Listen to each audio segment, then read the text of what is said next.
رسول اللہ. حي على الصلاة. لا حول ولا قوة إلا بالله. حي على الصلاة.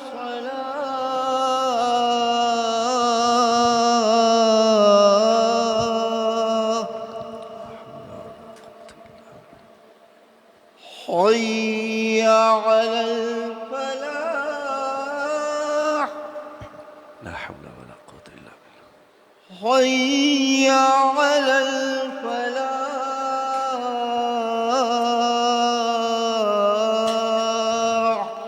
لا حول ولا قوة إلا بالله. الله أكبر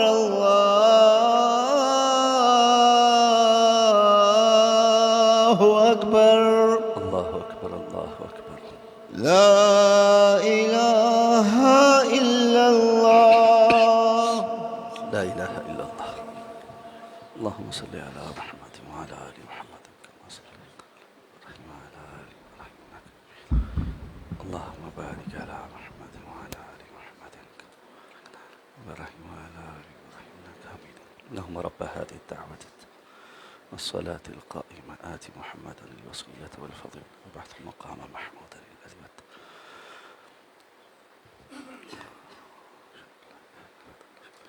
رضيت بالله ربا الإسلام دينا.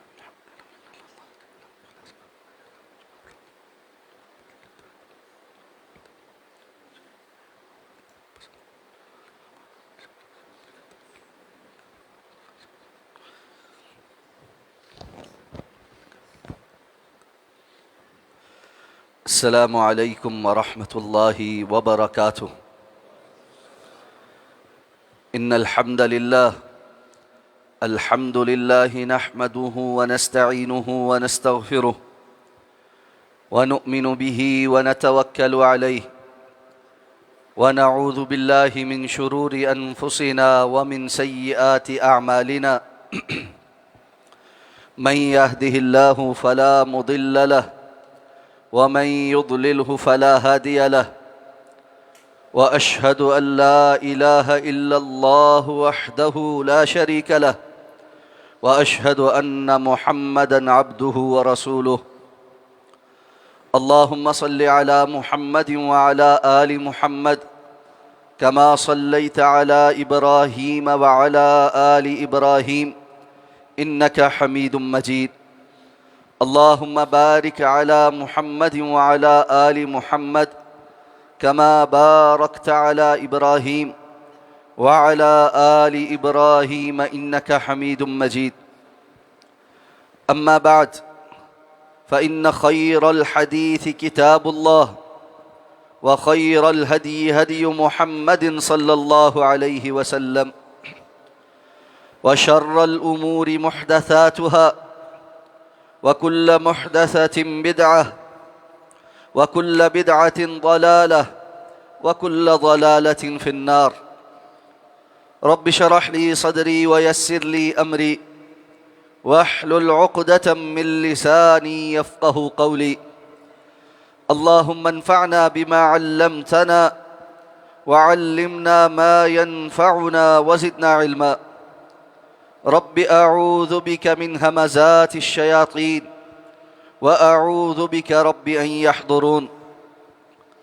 أما بعد، فأعوذ بالله من الشيطان الرجيم. ألم تر أن الله خلق السماوات والأرض بالحق إن يشأ يذهبكم ويأتي بخلق جديد وما ذلك على الله بعزيز.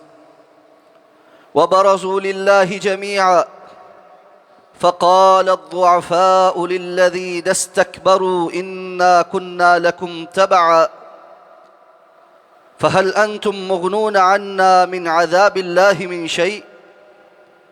قالوا لو هدانا الله لهديناكم سواء علينا أجزعنا أم صبرنا ما لنا من محيص. احباب سے گزارش ہے کہ اگلی صفوں کو پہلے مکمل کریں، تھوڑا سمٹ کر بیٹھ جائیں.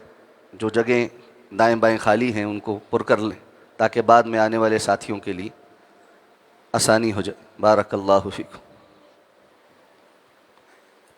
ہال کے دائیں بائیں جو جگہ خالی ہے پہلے اس کو پر کر لیں۔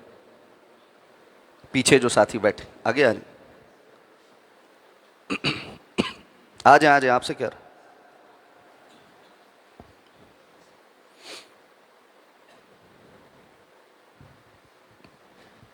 جزاکم اللہ خیر۔ وہ جو پیچھے ساتھی بیٹھے پلر کے پاس آگے آ جائیں۔ جی آپ سے کیا رہا، آگے آ جائیں۔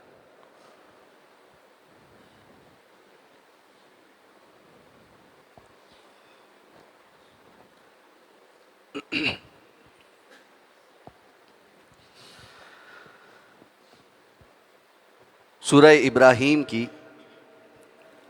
آیت نمبر 19 اور 20 ابھی آپ کے سامنے تلاوت کی گئی ہے، بلکہ 20 اور 21 آپ کے سامنے تلاوت کی گئی ہے۔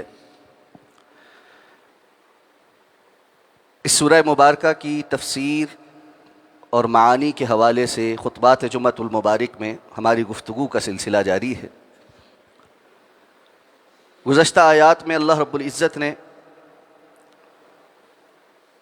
حضرات رسل کا انکار کرنے والے ان کے امتیوں کا حال بیان فرمایا، اور فرمایا کہ جب وہ جہنم میں داخل کیے جائیں گے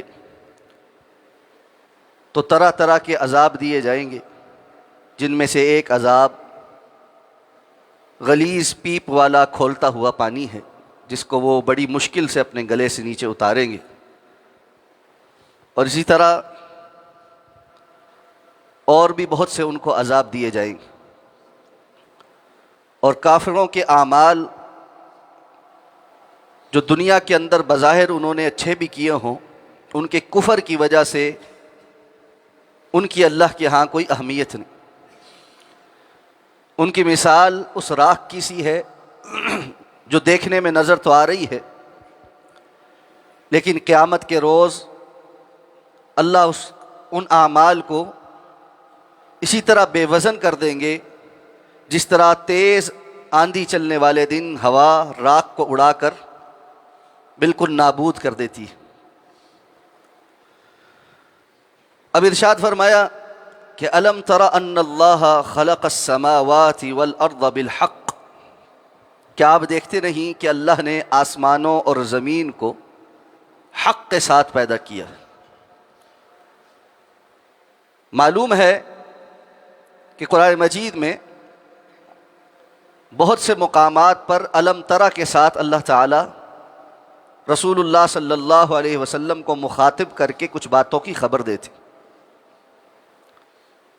اور حضرات مفسرین نے یہ صراحت کی ہے کہ بہت مرتبہ الم ترا کہہ کر اصل مقصود ہوتا ہے الم تعلم، کیا آپ جانتے نہیں۔ اس کو کیا آپ دیکھتے نہیں اس لیے کہا جاتا ہے کہ وہ ایک ایسی حقیقت ہے کہ گویا انسان جس چیز کو دیکھ کر آنکھوں دیکھی یقین رکھتا ہے، عین الیقین جب اس کو ہوتا ہے، جس کو وہ جھٹلا سکتا ہی نہیں، یہ بات اس قدر پختہ ہی ہے۔ تو الم تر ان اللہ خلق السماوات والارض بالحق، کہ کیا آپ دیکھتے نہیں بمانا کیا آپ جانتے نہیں کہ اللہ نے آسمانوں اور زمین کو حق کے ساتھ پیدا کیا ہے۔ اور یہ بھی استفہام کا سکھانے اور سمجھانے کا ایک انداز ہوتا، اس کا مقصود جواب حاصل کرنا نہیں ہے کہ اللہ نے ایسا کیا ہے یا نہیں کیا، یہ تو حقیقت ہے، خود اللہ فرما رہے ہیں بالحق، یہ مبنی بر حق بات ہے۔ اس حقیقت کو کوئی جھٹلا نہیں سکتا کہ اللہ نے ہی آسمانوں اور زمین کو پیدا کیا ہے۔ اور یہ بات بھی کہ جس طرح بعض فلسفیوں کا یہ خیال ہے کہ دنیا کی یہ زندگی، یہ جو ہم سب دیکھ رہے ہیں، سوچ رہے ہیں، کر رہے ہیں، یہ سب ایک فسانہ ہے، ایک ایلوژن ہے، ایک سراب ہے، اور حقیقت میں ہم میں سے کوئی بھی یہاں موجود نہیں۔ جیسے کوئی فلم چل رہی ہوتی ہے، اس طرح یہ ایک فلم چل رہی ہے، وجود حقیقی کہیں اور ہے، وجود مثالی کہیں اور ہے۔ اور یہ ہمارے کوئی شیڈوز ہیں، کچھ سائے ہیں جو ہمیں اس طرح سے متحرک نظر آتے ہیں اور ہم اس کو محسوس کر رہے ہیں، یہ سارے فلسفے بیکار کے فلسفے ہیں۔ اللہ نے آسمانوں اور زمین کو حق کے ساتھ پیدا کی، یہ حق کے ساتھ موجود ہیں، آسمان بھی موجود ہیں، زمین بھی موجود ہے، میں اور آپ بھی وجود رکھتے ہیں، اور ہمارے اعمال اور افعال بھی وجود رکھتے ہیں۔ یہی وجہ ہے کہ اللہ رب العزت نے ان اعمال کے سبب قیامت کے روز یا جزا دینی ہے یا سزا دینی۔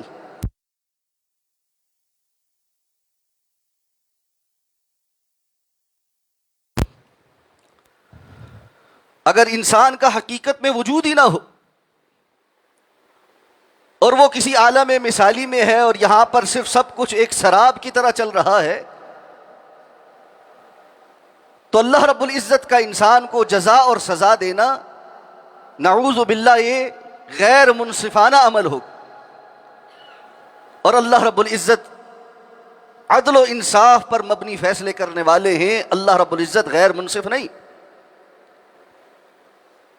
اس لیے فرمایا ان یشاء یذہبکم ویأتی بخلق جدید، وہ ایسا مالک ہے چاہے تو تم سب کے سب کو لے جائے اور کسی جدید مخلوق کو، نئی مخلوق کو لا کر یہاں بسا دے۔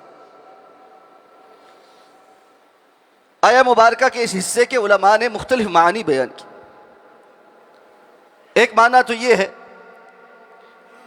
کہ تم جو دنیا کی زندگی پر بہت زیادہ فریفتہ ہوئے رسولوں کا انکار کرتے ہو، اللہ چاہے تو تم سب کو ختم کر کے تمہاری جگہ کوئی ایسی مخلوق لے آئیں جو اللہ رب العزت کی مطیع اور فرما بردار ہو۔ اللہ رب العزت کے لیے ایسا کرنا کوئی مشکل نہیں، وما ذلک علی اللہ بعزیز، اور ایسا کرنا اللہ پر کوئی مشکل نہیں۔ اللہ سے کسی نے نہیں پوچھنا کہ اس نے اتنی مخلوق کیوں ختم کر دی، اس کا ایک فیصلہ آنا ہے اور وہ نافذ ہو جانا ہے، اور کوئی اللہ رب العزت سے سوال کرنے والا نہیں، کیونکہ وہ آسمانوں اور زمین کا خالق ہے، مالک ہے، جو چاہتا ہے کرتا۔ دوسرا معنی کہ اللہ رب العزت اگر چاہیں تو تم سب کو لے جائیں وَيَأْتِ بِخَلْقٍ جَدِيدٍ، اور تمہیں ایک جدید صورت کے اندر دوبارہ پیدا فرمائیں۔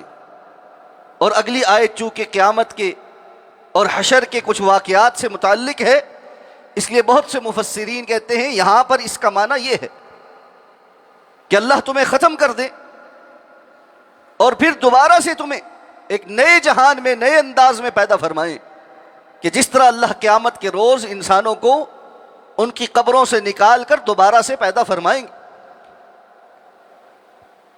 رسول اللہ صلی اللہ علیہ وسلم کی حدیث مبارکہ آپ نے فرمایا انسان جب مر جاتا ہے تو اس کا جسم مٹی میں مل جاتا ہے، سوائے اس کی ریڑھ کی ہڈی کے ایک آخر سے کونے سے حصہ باقی رہ جاتا ہے، جس سے کل قیامت کو اللہ ہر انسان کو دوبارہ اس کی قبر سے اٹھا کر حشر کے میدان میں حاضر کر دیں گے۔ وَيَأْتِ بِخَلْقٍ جَدِيدٍ، وہ نئے سرے سے یہاں سے تمہیں لے کر جائے گا اور دوبارہ سے نئے سرے سے پیدا کر کے اپنے سامنے حاضر کرے گا۔ وَبَرَزُوا لِلَّهِ جَمِيعًا، وہ سارے کے سارے پیش کر دیے گئے اللہ کے سامنے۔ سارا وہ منظر کہ قیامت قائم ہوئی ہے اور قیامت کی ہولناکیاں اور اس کے اندر مخلوق کا ہلاک ہو جانا، زمین کا برابر ہو جانا، آسمانوں کا لپیٹ دیا جانا، ہر قسم کی مخلوق کو موت آ جانا۔ وَيَبْقَى وَجْهُ رَبِّكَ ذُو الْجَلَالِ وَالْإِكْرَامِ، صرف رب ذو الجلال والاکرام کے چہرے کا باقی رہ جانا، اور اس کے بعد اللہ تعالیٰ کا نئے سرے سے مخلوق کو دوبارہ پیدا کرنا، حشر کا میدان سجانا، اور وہاں پر سب کے سب قُلْ إِنَّ الْأَوَّلِينَ وَالْآخِرِينَ لَمَجْمُوعُونَ إِلَى مِيقَاتِ يَوْمٍ مَّعْلُومٍ، آپ کہہ دیجئے پچھلے اور بعد میں سارے کے سارے جمع کر دیے جائیں گے لمیقات یوم معلوم، ایک معلوم دن کی ملاقات کے لیے. آج رب سے ملاقات ہونی. وَبَرَزُوا لِلَّهِ جَمِيعًا، سارے کے سارے اکٹھے اللہ کے حضور پیش کر دیے گئے ہیں، جمع کر دیے گئے. آج پیشی کا دن. یخرجون من الاجداث کأنہم جراد منتشر، قبروں سے نکل کر حشر کے میدان پہنچنے کا منظر قرآن کہتا ہے اسی طرح ہے جیسے لاتعداد ٹڈیاں ایک جانب کو چلتی چلی جا رہی. اس طرح انسان حشر کے میدان میں بغیر کسی تعارف کے، بغیر کسی لباس کے، غیر مختون، جس حالت میں ماں کے پیٹ سے پیدا ہوئے تھے اس حالت میں قبر سے اٹھ کر سب کے سب اللہ کی ملاقات کے لیے، آج کی اس پیشی کے لیے جمع ہو رہے. اور اس دن کے بہت سارے احوال کو پھر سکپ کر دی. ایک منظر پیش کیا کہ دنیا کے اندر چونکہ پہلے مجرموں کا ذکر چل رہا ہے کہ رسولوں کے ساتھ انہوں نے کیا رویہ اختیار کیا، اللہ رب العزت کے پیغام کو اس نے کس طرح جھٹلایا اور کس طرح سے مختلف قسم کے ہیلے بہانے کیے، اپنی مرضی کے معجزات طلب کیے، رسولوں کی اہانت کی، ان کی تکذیب کی. فرمایا ایک وقت یہ بھی آئے گا کہ جب جہنمی جہنم میں داخل کیے جائے. فقال الضعفاء للذین استکبروا، تو ان میں سے جو دنیا کے اندر کمزور تھے وہ ان سے کہیں گے جو بڑے بنے تھے. استکبروا، جنہوں نے بڑائی اختیار کی، تکبر اختیار کیا، جو ان کے سردار بنے ہوئے تھے، لیڈر بنے ہوئے تھے، جو دنیا میں ان کو گائیڈ کرتے تھے. انا کننا لکم تبعا، یہ کمزور کہیں گے ہم یقیناً دنیا کی زندگی میں تمہارے تابع تھے، تمہارے زیر نگین تھے، تمہاری بات کو مانتے تھے. فَهَلْ أَنْتُمْ مُغْنُونَ عَنَّا مِنْ عَذَابِ اللَّهِ مِنْ شَيْءٍ، تو کیا آج تم اللہ کے عذاب میں سے کچھ بھی ہم سے دور کرنے کے لیے کوئی کام آ سکتے ہو؟ دنیا میں بڑے بڑے لوگ دعوے کر رہے، ہم جانے اور اللہ جانے. اس آستانے کے بیعت ہو جاؤ، آخرت کے سارے معاملات یہ پیر صاحب جانے اور اللہ جانے. ہمارا سلسلہ بڑا اونچا ہے، ہمارا نسب بڑا اونچا ہے، ہمارا خانوادہ بڑا اونچا ہے.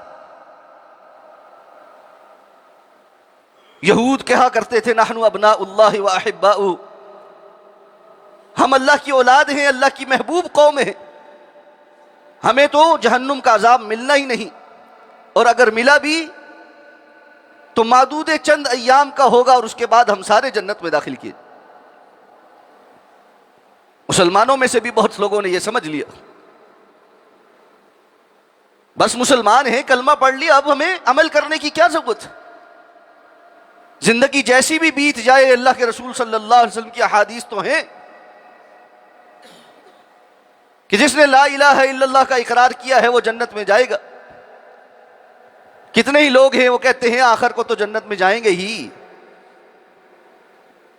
دنیا کی آگ پر چند لمحے صبر نہ کر سکنے والا جہنم کی آگ پر اتنا بے پرواہ اور جری ہو جائے کہ وہ کہے کہ آخر کو تو پہنچ ہی جاؤں گا، یہ بہت بڑی جرت. تو بڑے بڑے دعوے دار ہیں کہ ہمارے ساتھ جڑ جاؤ، آگے ہم جانے اور ہمارا کام جانے. تو اس دن یہ کمزور جب ان کو بھی جہنم کی آگ میں جلتے دیکھیں گے اور اپنے آپ کو بھی عذاب میں مبتلا، تو کہیں گے آج بتاؤ تم دنیا میں تو ہمارے سردار تھے، لیڈر تھے، تمہارے پیچھے چل کر ہم نے یہ سب مانا تھا. حضرت صاحب بزرگ بڑے سیاسی لیڈر، آپ کے کہنے پر ہم یہ سب کچھ کرتے رہے، آج کچھ فائدہ پہنچے گا آپ کے پیچھے چلنے کا؟ قالوا لو ہدانا اللہ لہدیناکم.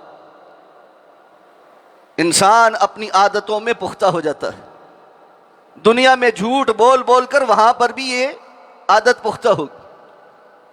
کہیں گے اللہ ہمیں ہدایت دیتا ہم تمہیں بھی ہدایت دے دیتے، قصور سارا اللہ کا ہے، نہ اللہ نے ہمیں ہدایت دی نہ ہم تمہیں ہدایت دے سکے. اور یہ شیطانی وار ہے انسان کے اوپر.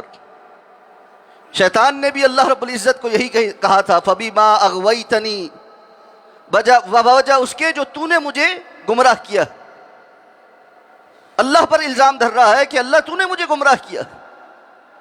یہ بھی کہنے لگے اللہ نے ہمیں ہدایت نہیں دی. آج ظاہر بات ہے جہنم کے عذاب میں پڑے ہوئے یہ تو نہیں کہہ سکتے کہ ہم ہدایت یافتہ. تو کہہ رہے ہیں اللہ نے ہمیں ہدایت نہیں دی تو ہم تمہیں کیسے ہدایت دیتے. سواء علینا اجزعنا ام صبرنا، ہمارے لیے برابر ہے یہاں پر چیخیں چنگلائیں یا صبر اختیار کر. یعنی تم جو گھبرا گھبرا کر ہمیں لانتے ملامتے کر رہے ہو، آج برابر ہے کہ ہم سب یہاں پر چیخیں چلائیں یا صبر کریں، بس عذاب کو جھیلیں. ما لنا من محیص، یہ بات تو یقینی ہے ہمارے لیے کوئی جائے پناہ نہیں، بھاگ کر جانے کی کوئی جگہ نہیں. اب تو ادھر ہی ہیں، اللہ کا فیصلہ نافذ ہو چکا. یہ انسان سوچتا ہے کہ دنیا کے اندر میں تدبیر کروں گا، یہ کروں گا، ایسے کروں گا تو میں مختلف قسم کی پکڑ سے بچ سکتا ہوں، قانون سے بچ سکتا ہوں. یہ بات یاد رکھیے، وہ دن آنے والا ہے جس دن کوئی کسی تدبیر سے اللہ کے حکم سے نہیں بچ سکے. اب جب یہ باتیں ہوگی تو لوگ یقینی طور پر آگے بڑھتے ہوئے شیطان لعین کو ملامت کریں. بڑے کہیں گے اس نے ہمیں پھسلایا، اس سے بڑا کہے گا مجھے اس نے پھسلایا. چلتے چلتے جو شیطان کی عبادت کرنے والے وہ اس پر لانتے بھیجیں گے اور وہ بھی ان کے ساتھ وہیں پر عذاب میں ہے. تو اللہ فرماتے ہیں وقال الشیطان لما قضی الامر، شیطان اس وقت کہے گا جب فیصلہ مکمل ہو چکا ہو، یعنی جہنمی جہنم میں پہنچ گئے، وہ بیٹھے ہوئے وہاں اللہ کے فیصلے کی وجہ سے اور عذاب جھیل رہے. ان اللہ وعدکم وعد الحق، یقیناً اللہ نے تم سے سچا وعدہ کیا تھا. ووعدتکم فاخلفتکم، اور میں نے بھی تم سے وعدے کیے تھے اور میں نے وعدہ خلافی کی. آج ان کے سامنے اعلان کرے گا کہ اللہ کا وعدہ سچا تھا. اور اللہ رب العزت کے وعدے کیا ہیں؟ وعد اللہ الذین آمنوا وعملوا الصالحات منہم مغفرۃ واجرا عظیما، اللہ کا وعدہ ہے ان لوگوں سے جو ایمان لائیں اور عمل صالح کریں کہ اللہ ان کو بخش بھی دے گا اور ان کو اجر عظیم بھی عطا فرمائے. اور دوسری جگہ اللہ نے فرمایا یعدہم وما یعدہم الشیطان الا غرورا، شیطان بھی لوگوں سے وعدے کرتا ہے اور یاد رکھو شیطان کا وعدہ سوائے دھوکے کے اور کچھ نہیں. اور شیطان کے وعدے کیا ہیں؟ زین لہم الشیطان اعمالہم، شیطان لوگوں کے لیے ان کے برے کرتوتوں کو خوبصورت بنا دیتا. یہ بڑا اچھا کام ہے، یہ دنیا کی زندگی یہ بڑی میٹھی ہے، بڑی شاندار ہے، ایک ہی مرتبہ ملنی ہے. یہاں پر جس قدر زیادہ سمیٹ سکو، جتنا اپنے نفس کو خوش کر سکو، جتنی اپنی خواہشات کو مکمل کر سکو، اس کے لیے تگ و دو کرو، آگے بڑھو، اپنا سٹیٹس بڑھاؤ. حلال حرام کچھ نہیں ہوتا، یہ انسانوں کے بنائے ہوئے کچھ معیار ہیں. انسان کو اپنا فائدہ دیکھنا چاہیے، واہ واہ سمیٹنی چاہیے. اللہ رب العزت فرماتے ہیں شیطان انسان سے یأمرہم بالسوء والفحشاء، برائی کے کاموں کے اور فحاشی کے کاموں کا حکم دیتا ہے. اس نے آدم علیہ السلام اور حوا علیہ السلام کا جنت میں لباس اتروایا تھا. وہ انسانوں کا نسل در نسل ایسا دشمن ہے جو چاہتا ہے کہ انسان انسانیت سے اتر کر حیوانیت پر آئے، اور جس طرح حیوان بے لباس ہوتا ہے انسان بھی برہنہ ہو کر پھر. تو اس نے لوگوں کے لیے معیار بدل دیے ہیں. زین لہم الشیطان اعمالہم، برہنہ ہونے کو، لباس کو اتار دینے کو، ننگ پن کو اس نے لوگوں کے لیے مزین کر دیا. تو جو جتنا زیادہ برہنہ ہے، جسم کی نمائش کرنے والا اور کرنے والی ہے، وہ اتنا بڑا سٹار ہے، اتنی بڑی سیلیبریٹی ہے، اور دنیا کی اس کے پیچھے دیوانی ہے، ملین میں فالوورز ہیں اور پیسے کی بہتات ہے. لیکن یہ بات یاد رکھیے، یہ سب کے سب کرتوت شیطان کے وعدے ہیں. وَوَعَدْتُكُمْ فَأَخْلَفْتُكُمْ، شیطان جہنم میں پڑا لوگوں کے سامنے اعلان کرے گا، میں نے بھی تم سے اللہ کے وعدوں کے مقابل وعدے کیے، لیکن میں نے تمہارے ساتھ وعدہ خلافی کی، جبکہ اللہ کا وعدہ مبنی بر حق تھا. دنیا کی زندگی مختصر سی، اس کے اندر اللہ کی اطاعت اور فرما برداری کر لو، اللہ کے وعدوں پر یقین رکھو. اللہ رب العزت نے جو ایمان کے متعلق چیزیں بتلائی ہیں ان کو سیکھو. زندگی گزارنے کے جو اصول اور ضابطے بتلائے ہیں ان اصول اور ضابطوں کو اپنے اوپر لاگو کرو. کوئی انسان یہ نہ سمجھے کہ اللہ کا بتایا ہوا یہ قانون یہ لوگوں کا ہے کے لیے ہے، یہ دیندار لوگوں کے لیے عمل کرنے کے لیے ہے، یہ مولوی قسم کے لوگوں کے عمل کرنے کے لیے ہے، میں تو دنیا دار ہوں، یہ میرے لیے نہیں ہے. اللہ کے ہاں مولوی غیر مولوی کی، دیندار غیر دیندار کی کوئی تقسیم نہیں. بندہ مومن لا الہ الا اللہ محمد الرسول اللہ کا اقرار کرنے کے بعد اللہ کی بندگی میں داخل ہو گیا ہے، اس پر اللہ کا ہر وہ حکم نافذ ہوتا ہے جو مولوی پر نافذ ہوتا ہے، جو کسی دیندار آدمی پر نافذ ہوتا ہے. رسول اللہ صلی اللہ علیہ وسلم نے دین پر عمل کر کے دکھایا، صحابہ کرام نے دین پر عمل کیا، اللہ کے رسول صلی اللہ علیہ وسلم کی اطاعت اور فرمانبرداری میں آپ کے اعمال کے پیچھے پیچھے چلتے چلتے ویسی ہی زندگی بسر کی. انہوں نے یہ تو نہیں کہا آپ تو اللہ کے رسول ہیں، ہم کوئی رسول تھوڑی ہیں، ہم پر یہ قانون نہیں نافذ ہوگا، ہم پر یہ قانون نافذ نہیں ہوگا. انہوں نے یہ سیکھا کہ اللہ کے رسول صلی اللہ علیہ وسلم کی زندگی یہ نمونہ ہے، ہم نے بھی اسی جیسا بن بن کے اللہ کے سامنے پیش ہونا. اپنی زندگی کے اندر رسول اللہ صلی اللہ علیہ وسلم کی زندگی کا عکس لانے کی کوشش کی.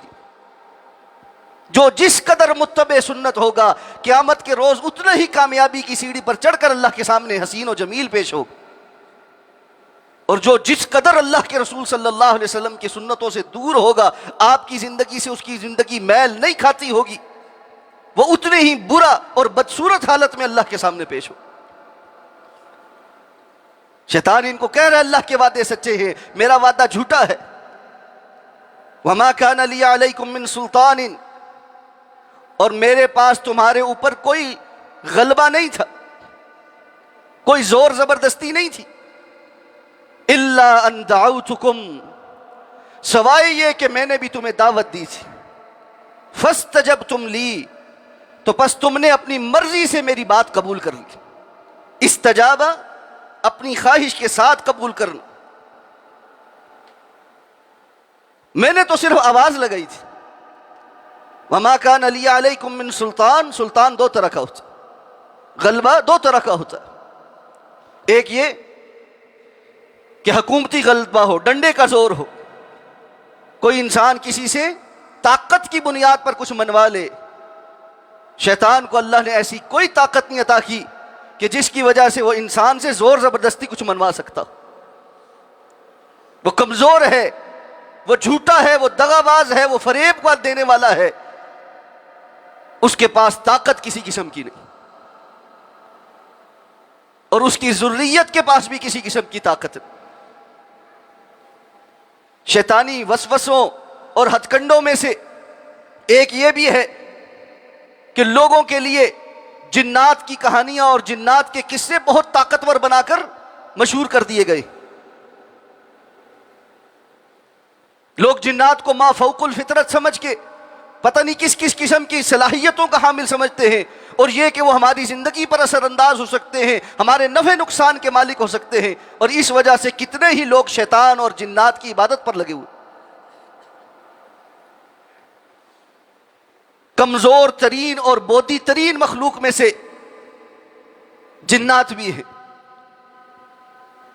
اور صحیح احادیث کے اندر صراحت ہے حضرت کعب کی اور دیگر صحابہ کی، بعض جنات سے ملاقات ہوئی اور انہوں نے جب ان کا حال دیکھا تو کہا کہ تم سارے ایسے ہی بودے سے ہوتے ہو، کمزور سے ہوتے ہو؟ وہ کہنے لگا میں تو اپنے قبیلے کا سب سے طاقتور ہوں۔ کہا تیری یہ حالت ہے تو جو کمزور ہوگا اس کی کیا حالت ہوگی؟ مسئلہ ایمان کا ہے۔ بندہ مومن کے پاس ایمان ہو تو اللہ کے رسول صلی اللہ علیہ وسلم نے فرمایا دو بدو مقابلہ کرنا تو دور کی بات ہے، عمر جہاں سے تم گزرتے ہو شیطان رستہ بدلتا، گھبراتا ہے، کمزور ہے، لیکن فریب کار ہے، جھوٹ بولتا ہے، دائیں بائیں سے آ کر انسان کو مغالطے ڈالتا ہے، وسوسے ڈالتا ہے، اپنا آپ بڑا کر کے دکھانا چاہتا ہے۔ جہنم میں ساری باتیں کھل جائیں گی، وہاں اعلان کرے گا کہ میرے پاس تو کوئی زور طاقت نہیں تھی۔ سلطان کا دوسرا معنی ہوتا ہے دلیل،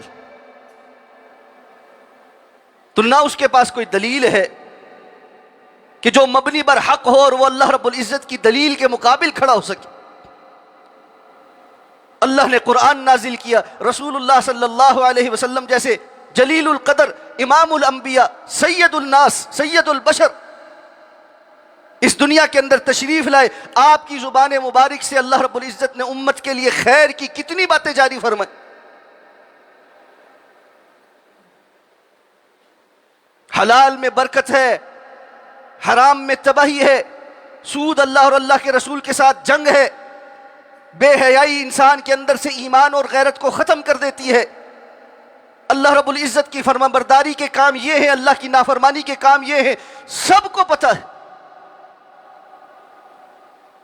نماز پڑھنی چاہیے 5 وقت کی باجماعت، نماز کے بغیر کوئی نجات نہیں، جس کی نماز درست ہے اس کا ایمان مضبوط ہے، جس کی نماز نہیں اس کا کوئی دین نہیں، خیانت کرنے والے کا کوئی ایمان نہیں، جھوٹے وعدے کرنے والے کا کوئی ایمان نہیں، غصے کے وقت گالیاں دینے والا منافق ہے، اس کی نفاق کی نشانی ہے، وعدہ کرتا ہے تو جھوٹ بولتا ہے، امانت میں خیانت کرتا ہے، یہ ساری کی ساری باتیں پتہ ہیں، سر بھی ہلتے ہیں، ہاں جی ہاں بالکل اسی طرح ہے۔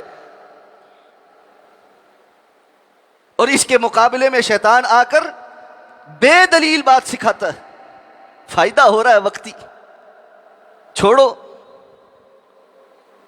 اگر میں نے یہاں پر اس طرح طرز عمل اختیار کیا تو لوگ کیا کہیں گے، معاشرہ کیا کہے گا،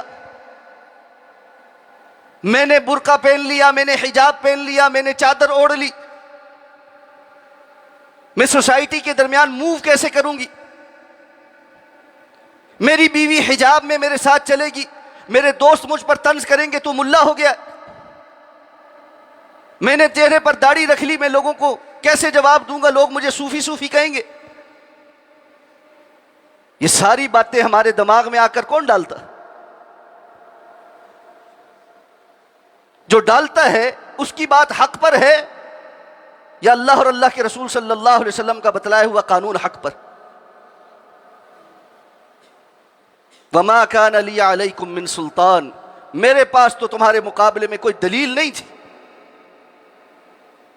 یہ بے دلیلی بات بھی تم نے میری مان لی، إِلَّا أَن دَعَوْتُكُمْ فَاسْتَجَبْتُمْ لِي، میں نے تو تمہیں ایک آواز لگائی تھی، تم نے میری بات کو قبول کر لی۔ کیوں؟ اس میں نفس کا اطمینان تھا، خواہش پرستی تھی، وقتی طور پر لذت تھی، لوگوں کی واہ واہ تھی۔ فَلَا تَلُومُونِي وَلُومُوا أَنفُسَكُمْ، آج مجھے ملامتیں نہ کرو، اپنے آپ کو خود ملامتیں کرو۔ مَا أَنَا بِمُصْرِخِكُمْ وَمَا أَنْتُمْ بِمُصْرِخِي، نہ میں تمہاری کسی فریاد کے لیے آ کر تمہیں کوئی فائدہ دینے والا ہوں، نہ تم میری آج فریاد رسی کر سکتے۔ یہ دنیا میں جو لوگوں کو لگتا ہے فلاں بڑی سرکار ہے، فلاں بڑا ہے، اب تو صورتحال یہ ہے باقاعدہ طور پر یورپ کے بہت سارے ملکوں کے اندر سیٹینک چرچز موجود ہیں، شیطانی چرچ موجود ہیں، نام ہی سیٹینک چرچ، وہاں مجسمے لگے ہیں شیطان کی، لوگ عبادت کر رہے ہیں، مختلف قسم کے تہوار منا رہے ہیں، وہاں پر ایسے سینگوں والے کاسٹیوم پہن رہے ہیں، باضابطہ طور پر شیطان بنے ہوئے ہیں، سمجھتے ہیں یہ شیطان ہمارے بڑے کام آئے گا۔ ما انا بمصرخکم وما انتم بمصرخی انی کفرت بما اشرکتمونی من قبل، میں آج انکاری ہوں اس بات کا جو تم نے مجھے اس سے پہلے شریک بنایا۔ اب کون کہتا ہے کہ میں اس شیطان کو اللہ کا شریک سمجھتا ہوں؟ بعض ایسے نابلد تو ابھی پیدا ہوئے، لیکن کلمہ پڑھنے والوں میں کون ہے جو یہ کہے کہ میں سمجھتا ہوں کہ شیطان اللہ کا نعوذ باللہ فلاں کام میں شریک ہے؟ یہ کیا ہے؟ شیطان کی باتوں کے پیچھے لگ کر اس کی ماننا اور اللہ کی چھوڑنا، اس کو اللہ رب العزت کے حق کے عبودیت کے اندر شریک کرنا۔ عبادت کرنا کس کا حق؟ اللہ کا حق ہے کہ اللہ کی عبادت کی جائے، اللہ کے سوا یہ کسی کا حق نہیں۔ تو جنہوں نے شیطان کی مان رکھی ہے اور ہر بات میں مان رکھی، اور زندگیاں بیت گئیں، داڑیاں سفید ہو گئیں، سر کے بال سفید ہو گئے، تبدیلی نہیں آ رہی، کب آئے گی؟ الم یأن للذین آمنوا ان تخشع قلوبہم لذکر اللہ وما نزل من الحق، کیا اب بھی وہ وقت نہیں آیا کہ اہل ایمان اللہ سے خوف اختیار کریں، خشیت اختیار، ان کے دل ڈر جائیں اس بات کی بنیاد پر جو حق ان کے اوپر نازل کر دیا گیا؟ اللہ رب العزت کی طرف سے حق نازل ہوا ہے، کتاب موجود ہے، اللہ کے رسول صلی اللہ علیہ وسلم کے فرمان موجود ہیں، اصول اور ضابطے موجود ہیں، لیکن انسان ہے کہ ٹس سے مس نہیں ہوتا۔ تو شیطان کیا کہتا ہے؟ فلا تلومونی ولوموا انفسکم ما انا بمصرخکم وما انتم بمصرخی انی کفرت بما اشرکتمونی من قبل، میں انکاری ہوں جو تم نے مجھے اس سے پہلے اللہ کا شریک بنایا۔ ان الظالمین لہم عذاب علیم، یقیناً ظالموں کے لیے دردناک عذاب۔ اس سے بڑھ کر اور کیا ظلم ہے کہ انسان اللہ رب العزت کی بات کو پس پشت ڈال دے اور زندگی کے کئی سال بیت جائیں، لڑکپن سے جوانی، جوانی سے عمر کے عروج پر، اور عروج سے ادھیڑ عمری، اور ادھیڑ عمری سے بڑھاپا آ جائے، لیکن اس کی عادات اور کرتوت بدلنے کو نہ آئے۔ اولم نعمرکم ما یتذکر فیہ من تذکر، کیا ہم نے تمہیں اتنی عمر نہیں دی تھی کہ جس کے اندر کوئی نصیحت پکڑنا چاہتا تو نصیحت حاصل کر لیتا؟ وجاءکم النذیر، تمہارے پاس ڈرانے والے آئے تھے، اللہ رب العزت کی طرف سے خبردار کرنے والے آئے تھے۔ ان الظالمین لہم عذاب علیم، ظالموں کے لیے دردناک عذاب۔ وَأُدْخِلَ الَّذِينَ آمَنُوا وَعَمِلُوا الصَّالِحَاتِ، اور اس کے مقابلے میں ایمان لانے والے اور عمل صالح کرنے والے داخل کر دیے گئے جنات تجری من تحتها الانہار، ایسے باغات کے اندر جن کے نیچے نہریں بہتی ہیں، خالدین فیہا بإذن ربہم، وہ اپنے رب کے اذن سے اس کے اندر ہمیشہ ہمیشہ رہیں گے۔ تحیتہم فیہا سلام، ان کا آپس میں وہاں پر ملنا سلام کے ساتھ ہو، ایک دوسرے کو ویلکم کہنا سلام کے ساتھ ہو، سلامتی ہی سلامتی ہوگی۔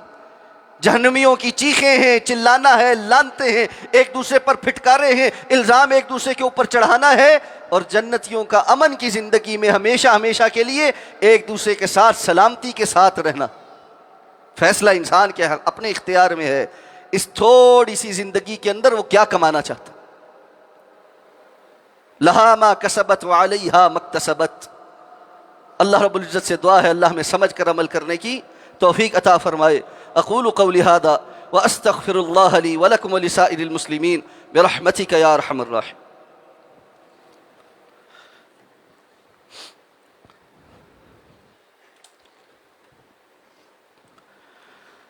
ان الحمد للہ نحمده ونستعینه ونستغفره ونؤمن به ونتوکل علیہ ونعوذ باللہ من شرور انفسنا ومن سیئات اعمالنا، من يهده الله فلا مضل له ومن يضلله فلا هادي له، واشهد ان لا اله الا الله وحده لا شريك له، واشهد ان محمدا عبده ورسوله۔ اللهم اغفر لنا ولوالدينا ولأساتذتنا ولجميع المؤمنين والمؤمنات والمسلمين والمسلمات الأحياء منهم والأموات، إنك قريب مجيب الدعوات يا رب العالمين. اللهم ارحم على